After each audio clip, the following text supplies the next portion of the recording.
Hello student, स्वागत है आप सभी का अपनो एजुकेशन यूट्यूब चैनल में। आज हम पॉलिटी का क्लास 3 करने वाले हैं। इसके पहले ऑलरेडी 2 क्लास हो चुका है जिसमें कि हम भाग 2 तक कंप्लीट करवा चुके थे। यदि आप उसको नहीं देखे हैं तो डिस्क्रिप्शन बॉक्स में उसका लिंक दिया गया है, आप उसको पहले वॉच कीजिए, आपको कंप्लीट समझ में आने वाला है। देखते हैं आगे। इसके पहले के क्लास में हम अनुच्छेद 5 से 11 तक करवा चुके थे। अनुच्छेद 5 में प्रारंभ में नागरिकता के बारे में है। अनुच्छेद 6 में परमिट रूल 19 जुलाई 1948 में आया था। अनुच्छेद 7 में है जो कि इंडिया से पाकिस्तान और पाकिस्तान से फिर इंडिया आया, उसको रजिस्ट्रेशन प्रोसेस द्वारा नागरिकता दिया गया। अनुच्छेद 8 में है विदेशों में रहने वालों को कैसे नागरिकता दी गई। विदेशी नागरिकता लेने पर भारत की नागरिकता समाप्त हो जाएगी, अनुच्छेद 9 में है। अनुच्छेद 10 नागरिकता की सुरक्षा और अनुच्छेद 11 नागरिकता संबंधी कानून सिर्फ गृह मंत्रालय बनाएगी। तो ये हम पिछले क्लास में कवर कर चुके थे। आज के क्लास में हम नागरिकता अधिनियम के बारे में जानने वाले हैं, NRI के बारे में जानने वाले हैं, OCI के बारे में जानने वाले हैं, CAA, NRC, NPR, पासपोर्ट क्या होता है और वीज़ा क्या होता है, इन सभी के बारे में जानने वाले हैं। तो बने रहिए लास्ट तक वीडियो में यदि आपके लिए ये उपयोगी है तो। चलिए वीडियो स्टार्ट करते हैं। तो देखते हैं सबसे पहले नागरिकता अधिनियम 1955। जब संविधान लागू हुआ था तो उस समय पाकिस्तान के बहुत सारे लोग इंडिया आए थे, इंडिया के बहुत सारे लोग पाकिस्तान गए थे। तो उस समय प्रारंभ में नागरिकता किसी भी तरह सिचुएशन के हिसाब से दे दिया गया था। उसके बाद लाया गया नागरिकता अधिनियम 1955 में। 1955 में क्या कहा गया, जन्म के आधार पर नागरिकता, जो भी भारत में जन्म लिए हैं उसको नागरिकता प्रदान की जाएगी। दूसरा है वंश के आधार पर नागरिकता, जो भी भारत के वंशज हो, उसके पिता भारत के हो। तीसरा है पंजीकरण, पंजीकरण में विवाह करके या भी नौकरी करके हम भारत की नागरिकता ले सकते थे। अगला है देशीकरण, मतलब कि भाषा, कला, विज्ञान किसी भी क्षेत्र में यदि हम निपुण हैं तो हम भारत की नागरिकता ले सकते हैं। कंडीशन ये है कि 10 साल आपको भारत में रहना होगा। पांचवा है अर्जित भूमि, किसी भी दूसरे स्टेट को, किसी भी दूसरे राज्य को यदि हम अपने में मिलाए हैं तो वहाँ के लोगों को हम नागरिकता प्रदान करेंगे, जैसे कि सिक्किम। तो ये थी 1955 अधिनियम, नागरिकता अधिनियम। लेकिन इसमें बहुत सारा संशोधन किया गया। क्वेश्चन आएगा कि सबसे पहले नागरिकता संशोधन कब किया गया नागरिकता अधिनियम में। तो नागरिकता अधिनियम में 1956 में संशोधन किया गया। यदि नागरिकता के संविधान भाग 2 में संशोधन बोलेगा तो वो भी 1986 होगा। 1955 क्यों नहीं होगा, ये नागरिकता अधिनियम लाया गया, ये न्यू अधिनियम लाया गया, इसमें कोई संशोधन नहीं किया गया है। सबसे पहले संशोधन 1986 ईस्वी में, वो भी नागरिकता अधिनियम को संशोधन किया गया था। क्या बोला है नागरिकता अधिनियम संशोधन 1986 में, माता या पिता कोई भी यदि भारत के नागरिक हो तभी वो भारत के नागरिक होंगे। जन्म के आधार पर नागरिकता पहले मिल रही। उसके बाद क्या हुआ, 1986 में एक सुधार हुआ जिसमें कि माता या पिता कोई भी भारत के नागरिक होना चाहिए। दूसरा वंश के आधार पर, पहले जो वंश के आधार पर नागरिकता मिल रही थी उसमें सिर्फ पिता को काउंट किया जा रहा था। उसके बाद 1992 में माता या पिता कोई भी यदि भारत के नागरिक हैं, भारत के वंशज हैं, तो उसे नागरिकता प्रदान की जाएगी। इसमें अंतर यही है, जो कि विदेश में रह रहे हैं लेकिन उसके माता पिता भारत के हो और वो विदेशी यदि भारत का नागरिक बनना चाहे तो यदि उसके माता पिता भारत के नागरिक हैं और वो विदेश में भी रह रहे हैं तो भारत का नागरिक वो बन सकता है। तीसरा है पंजीकरण, यदि भारत में विवाह कर ले या कोई नौकरी कर रहा हो तो 7 ईयर तक यदि वो रह चुका है तो रजिस्ट्रेशन प्रोसेस द्वारा वह भारत का नागरिकता ले सकता है। अगला है देशीकरण, यदि किसी भी क्षेत्र में, भाषा के क्षेत्र में, कला के क्षेत्र में या विज्ञान के क्षेत्र में यदि ज़्यादा निपुण है, ज़्यादा नॉलेज है तो 10 साल रहकर वह इस क्षेत्र में यदि ज़्यादा निपुण है तो वह नागरिकता ले सकता है। अगला है अर्जित भूमि, ये आपको बता दिए। आगे देखते हैं NRI। NRI का फुल फॉर्म होता है नॉन रेसिडेंट इंडियन।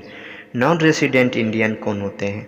जो व्यक्ति 6 माह से ज़्यादा विदेश में रह जाते हैं। यदि कोई व्यक्ति कोई भी काम से, शिक्षा के काम से, विजिटिंग के काम से, पैसा कमाने के लिए विदेश गए हो और वह 6 महीना से ज़्यादा विदेश में रह लिए हो तो वह NRI कहलाते हैं। आगे है OCI। OCI का फुल फॉर्म होता है ओवरसीज सिटीजनशिप इंडियन। यह 2005 में लाया गया था। जो भी व्यक्ति NRI के तरह विदेश में रह रहे थे लेकिन वो किसी कारणवश विदेशी नागरिकता ले लिए और वह बहुत फेमस व्यक्ति हो, कोई प्रसिद्ध व्यक्ति हो, तो उसे OCI के तहत इंडिया का भी नागरिकता प्रदान की जाएगी। उसे वह सभी अधिकार होंगे जो कि विदेशी नागरिक को रहते हैं।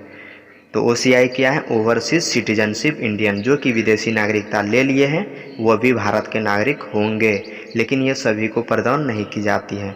जैसा कि आप जानते हैं अनुच्छेद 9 में कहा गया है यदि विदेशी नागरिकता ले लिए हो तो भारत की नागरिकता समाप्त, लेकिन OCI के तहत हम किसी भी प्रसिद्ध व्यक्ति को नागरिकता दे सकते हैं। आगे है CAA सिटीजनशिप अमेंडमेंट एक्ट। यह दिसंबर 2019 में लाया गया था। दिसंबर 2019 में क्या कहा CAA में? 31 दिसंबर 2014 से पहले जो भी भारत में आए हो उसके लिए कंडीशन क्या है? वो पाकिस्तान, अफ़गानिस्तान और बांग्लादेश से आए हो। 3 कंट्री हैं, पाकिस्तान, अफ़गानिस्तान और बांग्लादेश, और वह माइनॉरिटी रिलीजियस से हो। किसी भी दूसरे रिलीजियस के लोगों द्वारा वह प्रताड़ित किया जा रहा हो और वह माइनॉरिटी में हो तो वह भारत में आकर सिटीजनशिप ले सकते हैं। कौन कौन से देश? पाकिस्तान, अफ़गानिस्तान और बांग्लादेश से। वो भी 31 दिसंबर 2014 से पहले जो भी आ गए हैं उसी को नागरिकता प्रदान की जाएगी। ये क्या है? सिटीजनशिप अमेंडमेंट एक्ट दिसंबर 2019 में लाया गया था। आगे है NRC national register of citizens. यह दिसंबर 2019 में लाया गया था। इसमें क्या है? 24 मार्च 1971 से पहले जो भी भारत में रह रहे हैं। हुआ क्या था, जब बांग्लादेश और म्यांमार इस सभी कंट्री में दंगा फसाद हो रहे थे तब बहुत सारे लोग इंडिया आ गए थे। तो 1971 में बांग्लादेश अलग हुआ था पाकिस्तान से। 1971 से पहले जो भी भारत में रह रहे हैं यह सबसे पहले असम में लागू हुआ था, क्योंकि बांग्लादेश के बगल में है असम, पश्चिम बंगाल। यह पश्चिम बंगाल और असम में NRC लोग ज़्यादा देखने को मिलेंगे, तो सबसे पहले यह असम में लागू हुआ था। यदि आपके पास कोई भी सरकारी डॉक्यूमेंट है जिससे यह प्रूफ हो जाए कि आप 1971 से पहले भारत में रह रहे थे तो आपको भारत की नागरिकता प्रदान की जाएगी। इसके लिए समय कितना दिया गया था? 4 मंथ। इसके लिए समय कितना दिया गया था? 4 मंथ। तो समझ लिया NRC क्या है? 24 मार्च 1971 से पहले जो भी भारत में रह रहे हो सबसे पहले असम में लागू हुआ था। इसके लिए कंडीशन क्या था? कोई भी सरकारी डॉक्यूमेंट जिसमें कि इससे प्रूफ हो जाए कि आप 1971 से पहले भारत में रह रहे हैं। टाइम कितना दिया गया था? 4 मंथ। आगे है NPR। NPR क्या है? National population register. National population register क्या है? यदि कोई भी बिहार के हैं और उसके कोई फैमिली वाले दिल्ली में रह रहे हैं तो यदि बिहार में उसको पॉपुलेशन जांच करने आएगा कोई भी टीचर, कोई भी मिनिस्टर, तो उसके पिताजी या कोई भी दादाजी बता देते हैं कि मेरे फैमिली में 8 लोग हैं, लेकिन 6 लोग ऑलरेडी दिल्ली में रह रहे हैं, वो नहीं बताते हैं। वो 8 लोग बिहार में भी गिनती हो चुके हैं और वो 6 लोग जो दिल्ली में रह रहे हैं वो दिल्ली में भी पॉपुलेशन रजिस्टर में आ गए हैं। तो इसी को सुधार करने के लिए NPR लाया गया। NPR की चर्चा 2010 में ही हो रही थी, लेकिन अपडेट 2015 में किया गया और फिर से 2015 से ये चल रहा है। तो नेशनल पॉपुलेशन रजिस्टर क्या है? इसमें वह नोट किया जाएगा जो कि कहाँ कहाँ अभी सिचुएटेड है, कितने पॉपुलेशन है, कितने परिवार के सदस्य हैं। तो देख लिए हम NRC NPR के बारे में। आगे देखते हैं पासपोर्ट क्या होता है और वीज़ा क्या होता है।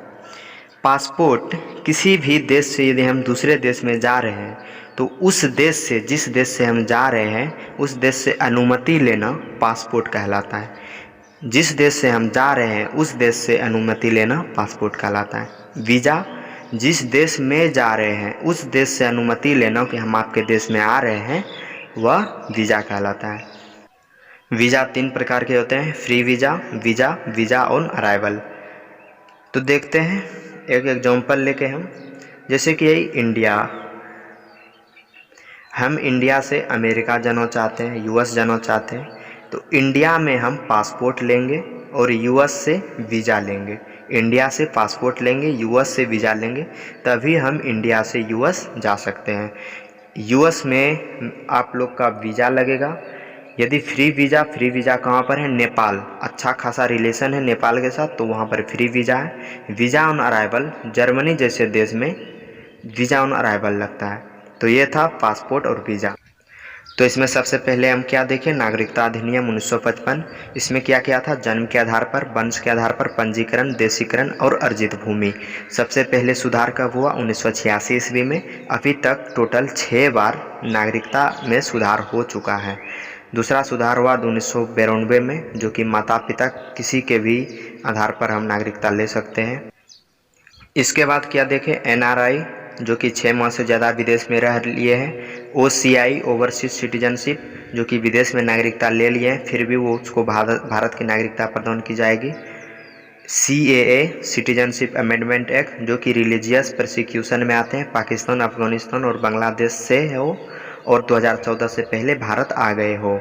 और क्या इसके बाद देखें? NRC, national register of citizenship, Assam में लागू हुआ था सबसे पहले, जो कि 1971 से पहले भारत में रह रहे हैं, कोई भी डॉक्यूमेंट देके हम उस भारत की नागरिकता ले सकते हैं। उसके बाद क्या देखें? एनपीआर, उसके बाद पासपोर्ट और वीज़ा। तो यहाँ तक आई होप आप समझ चुके होंगे। मिलते हैं अगला क्लास में। Thank you.